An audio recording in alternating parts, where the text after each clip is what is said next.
एक बार मैं वर्सोवा से आ रही थी। वर्सोवा नहीं, चार बांग्ला से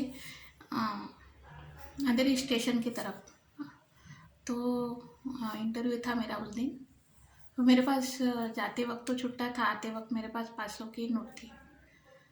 तो अभी मैं बस में चढ़ गई और बाद में जो मनीष नगर वगैरह क्रॉस हुआ उसके थोड़ा आगे जाकर फिर जब वहाँ का बस का जो कंडक्टर था बोलते 500 का जो छुट्टा नहीं है तुम लेकर आओ।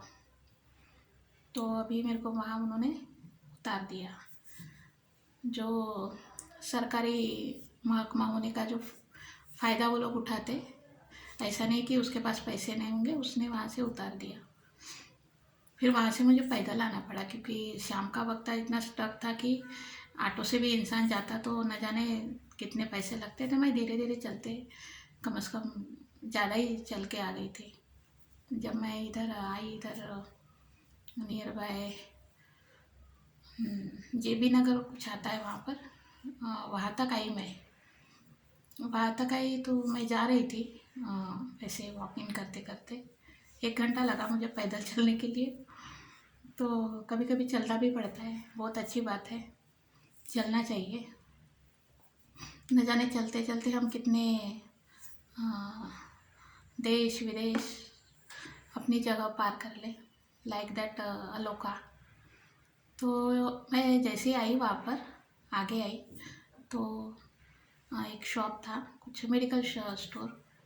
थोड़ा आगे आई तो वहाँ पर मुझे 100 का नोट मिल गया। तो मुझे हंसी आ गई कि 5 रुपए के लिए जिसने उतार दिया वो मुझे 100 का नोट मिल गया वहाँ पर। फिर मैं स्टेशन पे आई, मेरे पास रिटर्न टिकट था। तो मुझे कोई ज़रूरत नहीं थी फिर टिकट निकालने की। ऐसे एक बार मैं गोरेगांव गई थी, मेरा आउटडोर वर्क था कलेक्शन का, तो मैं जाती रहती थी यहाँ। गोरेगांव गई तो वहाँ भी छुट्टा नहीं था। IT टेक्नोलॉजी पार्क है गोरेगांव ईस्ट में, वहाँ गई थी। तो वहाँ जाने के बाद कोई छोटा लड़का था 12-13 साल का, उसने मेरे 20-25 रुपये दे दिए।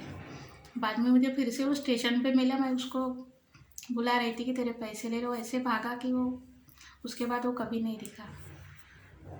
एक बार बस से भी जा रही थी अंधेरी की तरफ, तो एक लेडी ने मुझे 10 रुपये दिए थे कि ठीक है रहने दो। अभी मैं उनका तो शुक्रगुजार करूँगी कि उनको मैं कभी रिटर्न भी नहीं दे पाऊँगी ज़िंदगी में। लेकिन उन्होंने मेरी जो वक्त पे हेल्प की थी वो बहुत ही सोचने लायक है, नहीं बहुत अच्छी थी। एक बार ऐसे ही हम जा रहे थे तो कोई इंटरव्यू के लिए जा रहे होंगे कोई पर्सन, अच्छे पढ़े लिखे, अच्छा था वो जो भी लड़का था, और उसके पास छुट्टा ही नहीं था 100 का। तो कंडक्टर ने उसको ऑन द स्पॉट उतार दिया था आधे घर। वो बोल रहा है कि मुझे इंटरव्यू के लिए जाना है, मुझे जल्दी जाना था, इसके लिए मैं बस में बैठ गया, बस जल्दी जाती है इसके लिए। लेकिन उसने उतार दिया उसको। तो सोचो, कंडक्टर को भी थोड़ा ये होना चाहिए कि चलो कोई जा रहा है तो ऐसा नहीं कि उन लोगों के पास पैसे नहीं रहते, लेकिन क्या उनको छुट्टा देने के लिए क्या परेशानी होती है वो तो भगवान ही जाने। कभी छुट्टे ही नहीं देंगे, पहले ही बोल देंगे कि नहीं 2 रुपये निकाल के रखो, अलग अलग निकाल। तो तुम्हारे पास जब इतना सारा छुट्टा आता है तो आप डाइवर्ट करो ना, उनको क्यों, दूसरों को क्यों परेशान करते हो।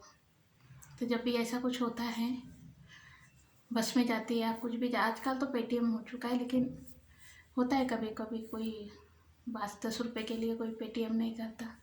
लेकिन कंडक्टर को भी इतना समझना चाहिए कि चलो कोई किसी काम के लिए जा रहा है, कोई ज़रूरत चीज़ के लिए जा रहा है, तो थोड़ा उनको भी थोड़ा दे सकते हैं ना वो छुट्टा वगैरह। तो इस तरह की बहुत बातें आती है। छुट्टा रखना कितना ज़रूरी होता है, कॉइन रखना कितना ज़रूरी होता है, ये उस वक्त समझ में आता है जब हम लोग बस में चढ़ते हैं। इससे बजाय तो ट्रेन ही अच्छी है, रिटर्न टिकट निकाल लो और सीधे आना जाना करो।